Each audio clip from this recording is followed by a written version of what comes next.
Bismillahirrahmanirrahim. Assalamu alaikum, everyone. Welcome to another episode of The Director's Chair, new approach by the directors for the director. Today, we see a very, very powerful human being, individual, a really, really renowned director in front of us. He's a household name of the Pakistani media industry, a credible powerhouse who has led the entourage of projects that have left an impeccable afterthoughts on all viewers. Combined with over perhaps 2.5 decades of his involvement in work, he has plenty of accolades to his credit. I would like to mention perhaps few of the work that he has done, which include Ladies Park, Umar Dadi और Gharwale, Annie की आएगी बारात, the infamous Pyare Afzal, Dil Lagi, the massive blockbuster that shattered all records, Mere Paas Tum Ho, Sinfe Ahan. He is also the most successful filmmaker in Pakistan when it comes to films from Pakistan, Jawani Phir Nahi Aani, 1 and 2, and London Nahi Jaunga, the very recent Teri Meri Kahaniyan, in which he directed 123, and of course, he is a credible Lux Style Award winner. Ladies and gentlemen, I'm very proud to have Mr. Nadeem Beg with me here. Welcome, Nadeem Bhai, and we're also welcoming, Mispa Apa here as well, who's president, and Nadeem Bhai is also the founders of Directors Guild of Pakistan on the core committee, and very happy to have him on board with this journey. So, welcome and thank you for joining us. Thank you so much for these words. I was just thinking, is it me that you're talking about or someone else? but thank you so much. Let me also add that Nadeem is one of my favorite directors. I worked with Nadeem for the longest time, and I have immense respect for Nadeem and the work he does. And Nadeem का ये है कि मैं मुंह पे बोलती हूँ उसको ज़्यादा exactly because he works from the heart. And totally, and even in Teri Meri Kahaniyan, I think I just loved your third story. I think it was just Thank you. You were one of those directors जो जिसका ना वो pulse पे हाथ है. Like even Dil Lagi, I think I called you plenty of times after Dil Lagi also. It was just like, there are some people who know how to tell a story. And Nadeem Beg is one of those people. And Nadeem, बहुत अच्छा काम कर रहे हो, माशाल्लाह. Thank you so much. Excellent. इससे आगे अब मेरा ख्याल है इससे आगे हम चलते हैं मेरी तारीफों के बाद. ठीक है. आई एम श्योर तुम दोनों ने भी बहुत बहुत अच्छा काम किया हुआ है अपनी अपनी फील्ड में. So thank you so much for the kind words. Misbah आपा, अगर आपकी इजाजत हो तो can I ask something from Nadeem भाई एंड देन वी कैन. सो नदीम भाई, अब आपका जो बेहतरीन जो इंट्रोडक्शन है and your credible experience, of course it speaks volume, but इसके पीछे एक जर्नी होगी. मतलब कि कहाँ से शुरुआत हुई, कैसे हुआ. I would like all the viewers to know कि आपकी जर्नी कैसे थी, कहाँ से शुरुआत हुई और आपने डायरेक्शन मीडियम क्यों चूज किया, even though you are also a co-producer as well. Most हम में से जितने लोग हैं इंक्लूडिंग मिसबा, डायरेक्शन कुछ और एक्टिंग, अगर if Misbah was an actor तो वो कहीं किसी डायरेक्टर की नजर पड़ गई, वो शहजाद खलील थे या वो कोई भी थे, और मिसबा ने डिस्कवर किया कि वो एक्टिंग भी करती हैं और कर सकती हैं. इसी तरह direction was something that when we were growing up there was no university, college, school जहाँ पे कहीं फिल्म प्रोडक्शन पढ़ाई जाती होती. मेरे जितने हम असर या मेरे एज ग्रुप के जितने डायरेक्टर्स हैं उन्होंने फील्ड में ही मोस्टली सीखा है. So I am from Lahore. वहीं पे when I did my graduation and I joined NTM, and from there starting from as an editor, my first job was an editor, and मैंने editing में जो चीजें सबसे ज्यादा देखी वो फिल्में थी, क्योंकि मैं ट्रेलर्स बनाता था, प्रोमोस बनाता था जो एनटीएम पे चलते थे. सो उस दौरान वो पूरी फिल्म भी आपको देखनी होती थी, तो बड़ा मजेदार काम था. फिल्म देखने का तो बहुत शौक था और मुफ्त में फिल्में देखने को मिलती थी, वो चाहे पाकिस्तान. तो पाकिस्तानी फिल्में मैंने, आप ये समझ लें, from 50s till 90s, early 90s तक की तकरीबन सारी फिल्में देखी होंगी, because I had to make promos, और वो सब फिल्में चल रही होती थी क्योंकि डेली फिल्म चलती थी एनटीएम पे. So that's how it was a very fun job for me. From there I was moved by my boss Tajdar to production side, and probably he saw something in me that probably should be doing direction. बेहतरीन। अच्छा, एक चीज मैं add करूंगी इसमें नदीम के साथ। Nadeem, because NTM का हमारा साथ रहा, मुझे I did not know Nadeem when I joined NTM, and I still remember 50 minute. You know, when I Yeah. was watching it, even it was a very serious program at that point of time. That was my And first program yes, as a director. मैं यही बोल रही हूँ, Yeah. as a new director that joined NTM from Karachi, मेरा पहला सवाल था कि बाकी सब प्रोग्राम चलते थे कि ये कौन बनाता है, who makes this program? And then we discovered it was you, because you know उसमें भी एक जो sensibility थी, एक sensitivity थी, वो थी. So that is, you know, like मैं कहती हूँ कि वो होता है. So I mean, please go ahead. I just had to put that in. Yeah, because we were colleagues in NTM also, me and Yes. Misbah. That's how we know Excellent. each other, you know, way back. Yeah. लेकिन Fantastic. Film जब तुम शुरू करते हो Nadeem, when you approach a project, what is the Hmm. thing when you're sitting there reading a script? I think my people would like to know is कि how do you you know, sort of what do you put in, what is the process that goes in for the people that are this kid, मतलब उसको खूबसूरत बनाने में music कितना matter करता है, बाकी चीजें कितनी मैटर करती हैं, you know, from your point of view. अब फिल्म में एक तो आपका बिग आइडिया क्या है, what is it that you want to talk about. मैं आपको एक छोटी सी एग्जांपल से ये वाली बात एक्सप्लेन कर सकता हूँ कि when we were doing London नहीं जाऊंगा, so we used to think कि what this film is about. Khalil sahab, what is it that we want to tell the audience which is current, which is something that very relatable to the public. So and then we discovered the thesis of the film, and then probably when he wrote the second half or some parts of the first half, so वो incorporate होता गया और वो कहीं लोगों तक फिर पहुंचती है, मैं वो बात. So I believe that आपकी फिल्म का कोई ना कोई एक बिग आइडिया होना चाहिए जिसके अंदर से आप एक कहानी निकालें और आप उस कहानी में फिर लोग जुड़ जाते हैं. सो जैसे लंदन नहीं जाऊंगा, the story was about one specific thing which was कि जब एक लड़की कहती है कि मैं किसी से मोहब्बत करती हूँ और उससे शादी करना चाहती हूँ, तो माँ बाप जरा घबरा जाते हैं ये बात सुन के, और उसको कहीं यू नो, अब से पुराने जमाने में, आजकल के जमाने में तो things are changing. The kind of parent I am, the kind of parent you are, Misbah, I am sure that हमारे बच्चे हमारे पास आके कहेंगे कि मुझे ये पसंद है, तो हम कहेंगे अच्छा बेटा मिल लेते हैं और देखते हैं कि क्या हो सकता है.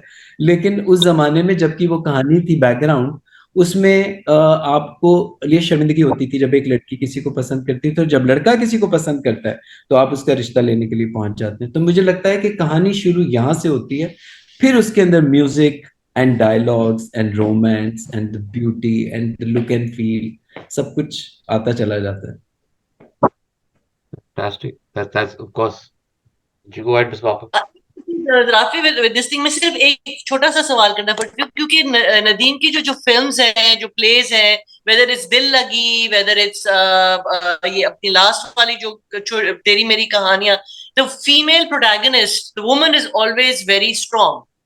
So is that deliberate, or is that like, you know, you just pick up, like even for मेरे पास तुम हो, you know, I mean, I'm just saying that the women, so please बताएं कुछ उसके बारे में. I think I've been lucky that from my mother to my wife, I have been around women that, you know, who were very empowered and who were you know, someone that they would take their own decisions in life. Usme you know, in my wife's case, if there is something that I couldn't do, so I will always, you know, keep thinking that I wish I could do this for her.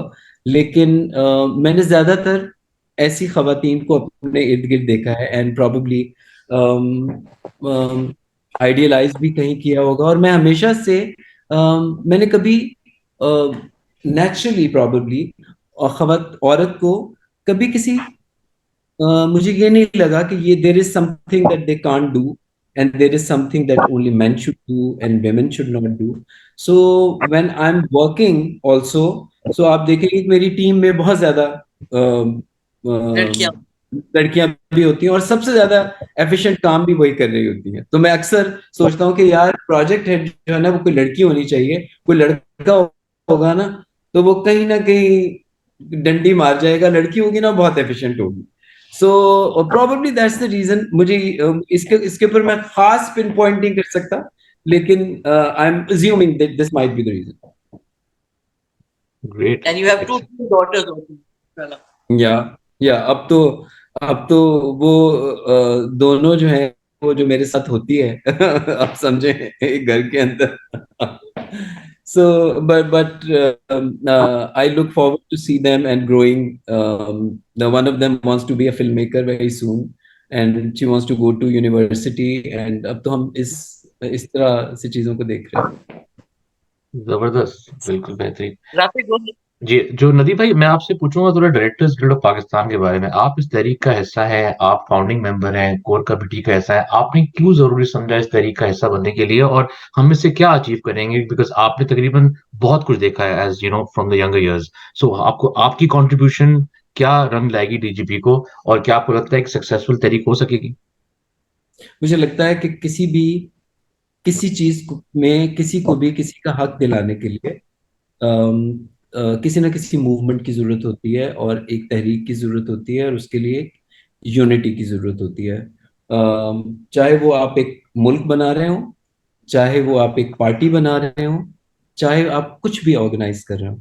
सो जब आप एक लोगों को इकट्ठा करके एक जगह पे एक सर्टन एजेंडा अपने सामने रखते हैं कि जिसमें आप लोगों को उनका हक दिलवाना चाहते हैं, सो वो ये इसी सूरत में मुमकिन होता है जब लोग इकट्ठे हों और हम ख्याल भी हों और उन सब के मसाइल सब अंडरस्टैंड भी कर सकें.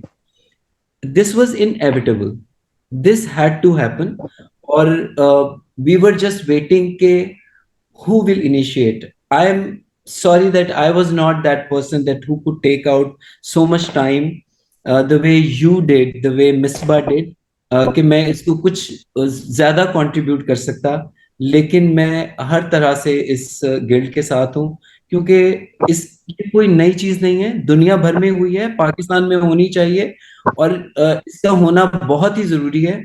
किसी भी इंडस्ट्री के लिए, किसी भी चीज की ग्रोथ के लिए. मुझे लगता है जब तक लोगों को उनका हक नहीं मिलता और वो खुश नहीं होते, चीजें ग्रो नहीं करती. अनहैप्पीनेस में आप ग्रो नहीं कर सकते. Fantastic. Over to you Misbah. मैं इसलिए भी पूछी थी कि यंगर जो बच्चे हमारे आते हैं, जो यंगर डायरेक्टर्स हैं, जो फील्ड में हैं, तो उनको मतलब कि अब सीनियर हो गए ना, तो उनको किस तरीके से, how can you train them, और do you encourage them to come work with you? Do you have any plans to kind of sort of, बेटी तो इंशाल्लाह माशाल्लाह करेगी, but other young people also, because ये बहुत एक जोर से एक वेव चली है. तो do you keep younger people on board, और क्या है तुम्हारा थिंकिंग, क्या है? अब जब से बच्चों ने इसको as a serious profession choose करना शुरू किया है, so I have there was a time 6-7 years back, I used to look for an assistant director. Then you would hire an assistant director who's already working with you in different serials. और मुझे लगता था कि that assistant director is very very good with in his job, लेकिन मुझे उसके अंदर लगता था कि उसकी ambition शायद डायरेक्टर बनना नहीं है. So at some point 5 years back I decided to hire people who have studied filmmaking, चाहे पाकिस्तान से पढ़ी हो, पाकिस्तान से बाहर पढ़ी हो, and I would hire them as my associate also and work with different directors also. But उनके पास film making की डिग्री होनी चाहिए. मैं समझता हूँ दिस इज आवर रिस्पॉन्सिबिलिटी कि जो बच्चे पाकिस्तान में और पाकिस्तान से बाहर पढ़ रहे हैं उनको अपॉर्चुनिटी देना हमारा काम है. I run a production company and associated with a channel. So I hired one of three that associates who have worked with me in my films and serials. All three of them are now directors. End of the day, in 3 years, they all have studied filmmaking from NCA, from New York. एक बच्चे ने नस से अभी किया है.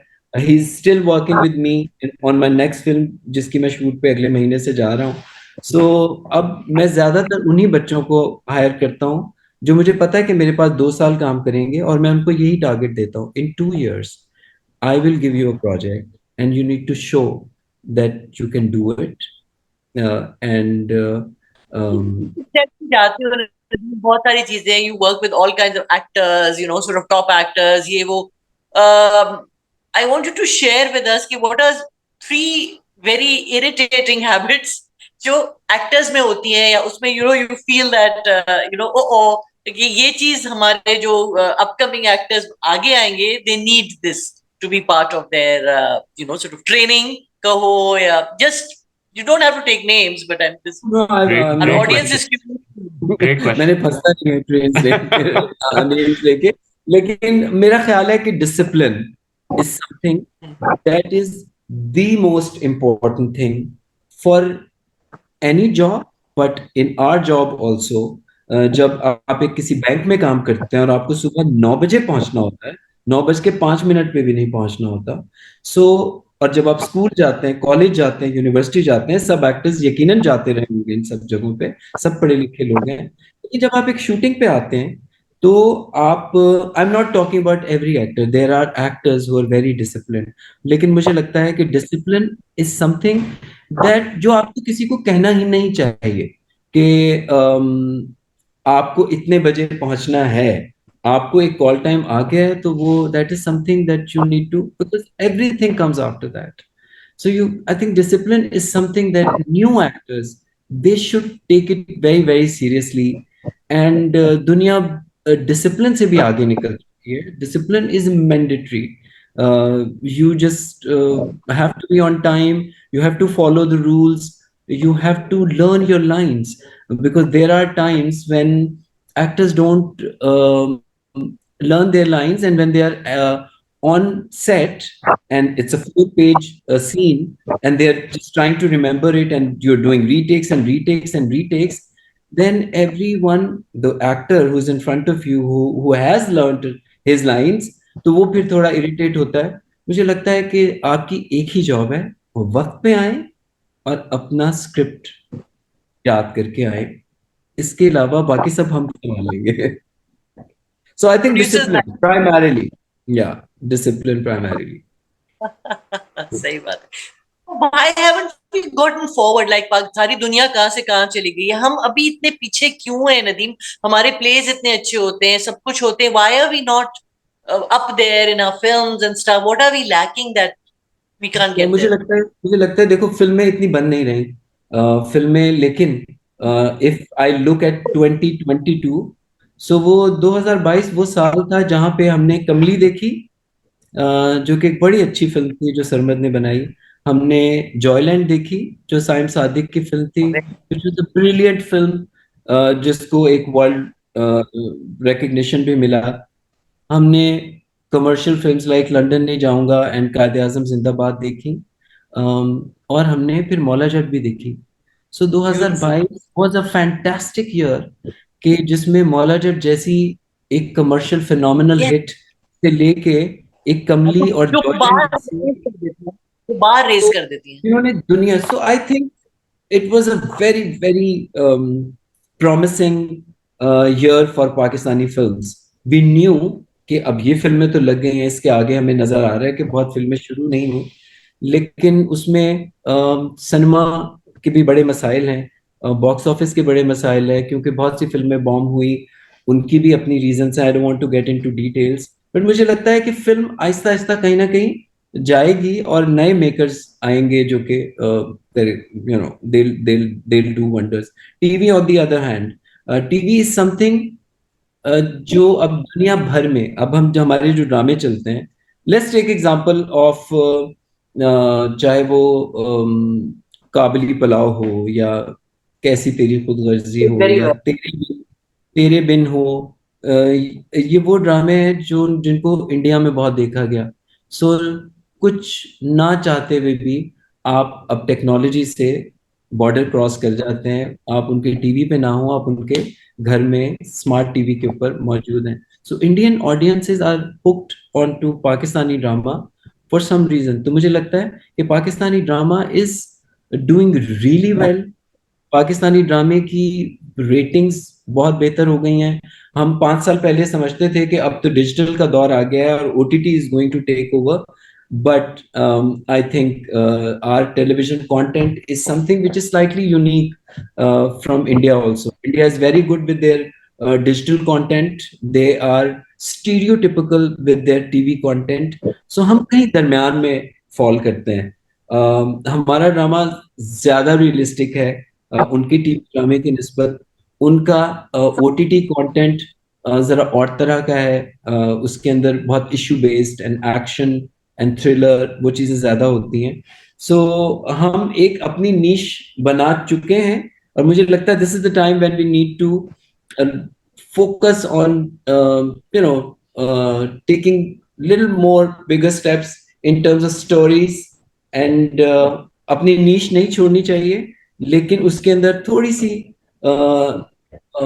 ऐसी चीजें ऐड करनी चाहिए कि इवॉल्व करना चाहिए उसी ड्रामे को क्योंकि and of the day it is a creative job that you doing and you need to keep evolving. Okay. Rafi, you want to ask Yeah. something? नहीं, वो आपने जो बहुत अच्छे सवाल पूछे थे वो मैंने I thought about asking them to but they have been answered. Nadeem भाई, आपने जो एवोल्यूशन की बात की कंटेंट की, ओटीटी हमारे पास एक मिसिंग बैरियर है. मतलब कि हम उसको टच नहीं कर पा रहे हैं. और क्योंकि आप सीनियर भी हैं, एक्सपीरियंस भी है, फिल्म्स भी किए हैं, ड्रामे भी किए हैं, तो ओटीटी की क्या वजूहत है? क्योंकि मैं इसलिए पूछ रहा हूँ क्योंकि कल परसों I was talking to the director, उन्होंने मुझे कहा कि हम यूट्यूब पे बहुत फोकस कर रहे हैं और हम कंफर्टेबल हो गए कि यूट्यूब पे रिलीज कर दें. तो क्या ये सच्चाई है? आपका इनपुट इस पे क्या होगा? मुझे लगता है कि हम YouTube पे फोकस नहीं कर रहे. YouTube was always there. हमारा ड्रामा YouTube पे गया और कुछ ड्रामे ऐसे हुए जो कि एंटर हो गए उस मार्केट के अंदर जिसमें probably one of the play was मेरे पास तुम हो आल्सो जो शुरू की ऐसे ड्रामों में था.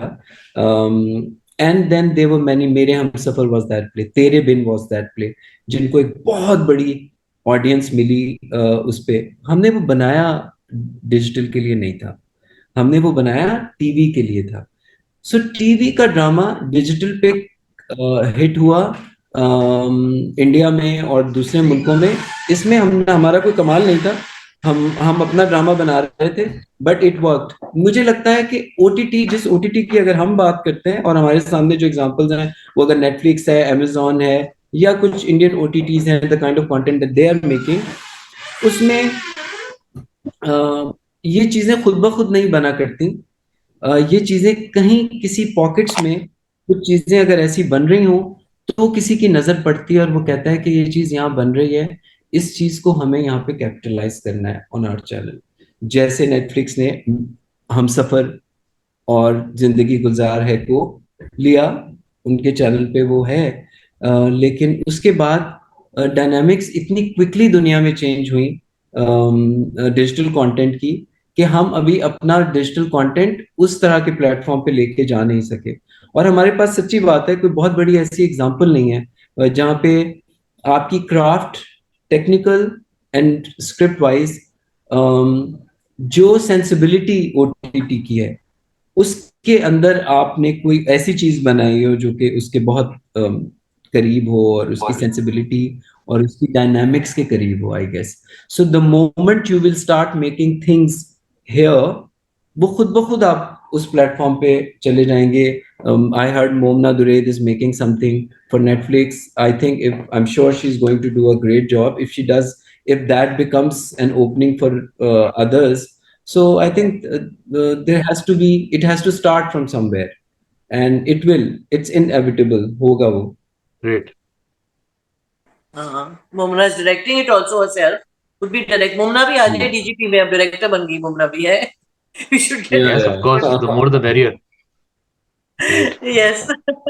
तो इसमें DGP के लिए आपके पास कुछ है? What else can we do to kind of make it work much more, because वो इतना हमारा process flow चल रहा होता है ना. So just your inputs.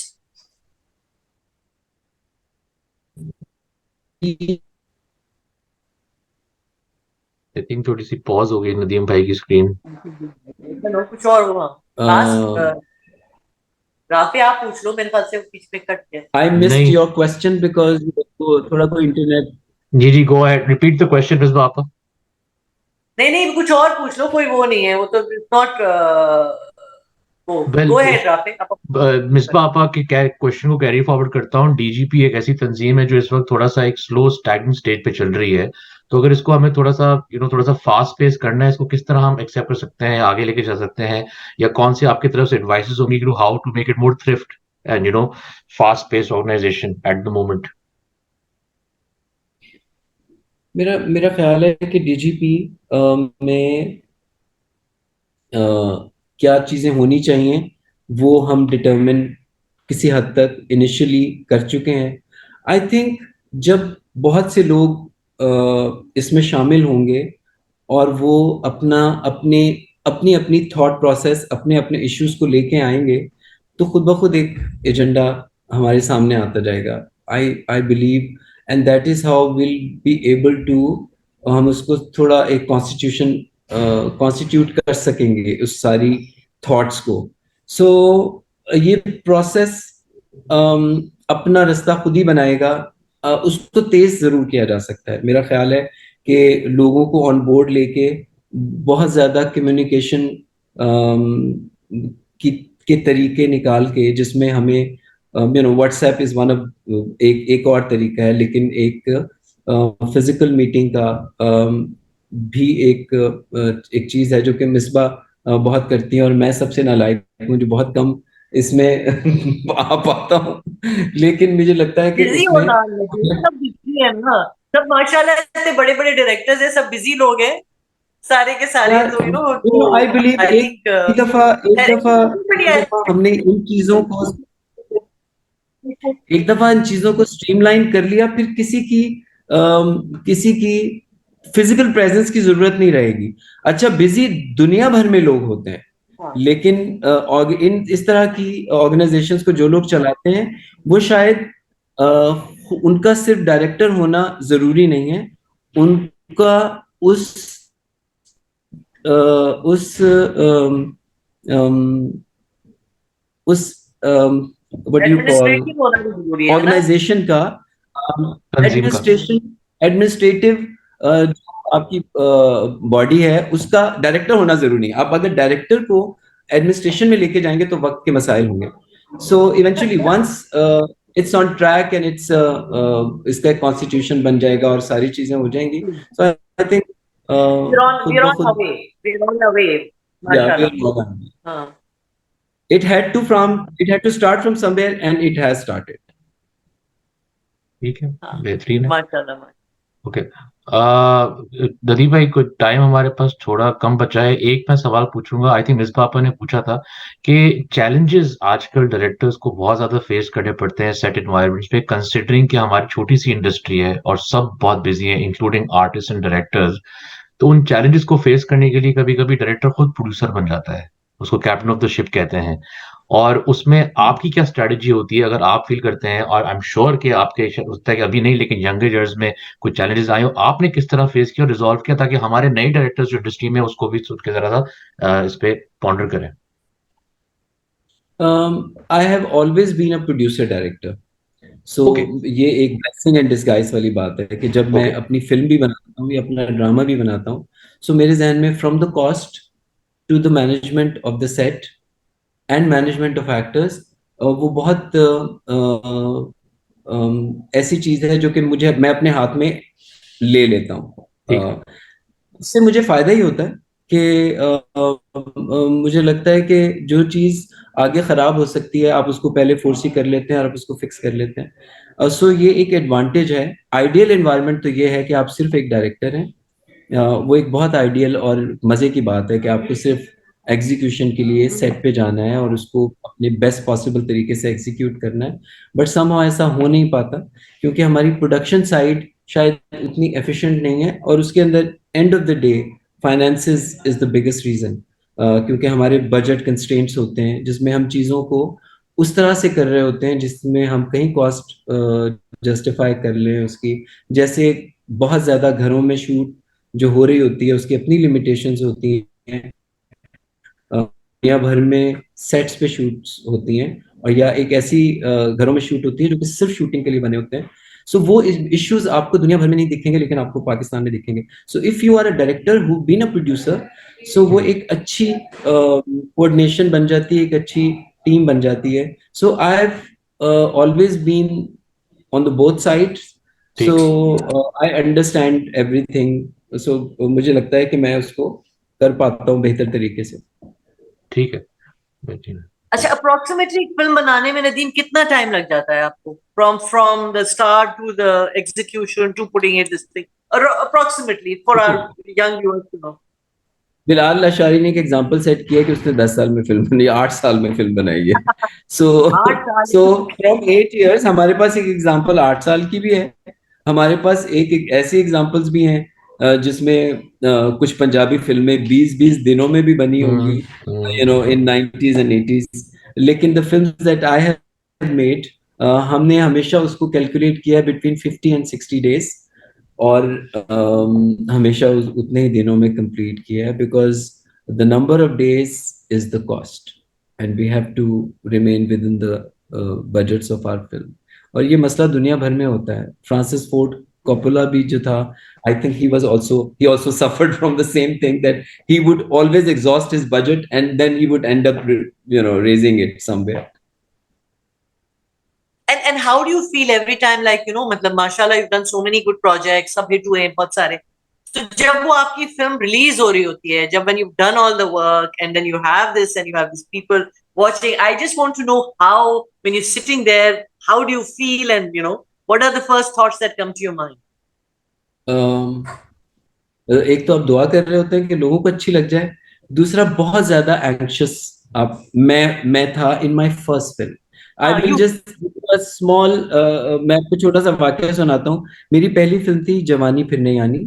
जिस दिन उसका प्रीमियर था, बिलाल, चूंकि बिलाल से मेरी बड़ी अच्छी दोस्ती है, बिलाल लाशारी से, so he was also there. So I couldn't sit on the chair and I just went out, and just bahar, I was just standing outside. He came outside and said, "Why are you standing here?"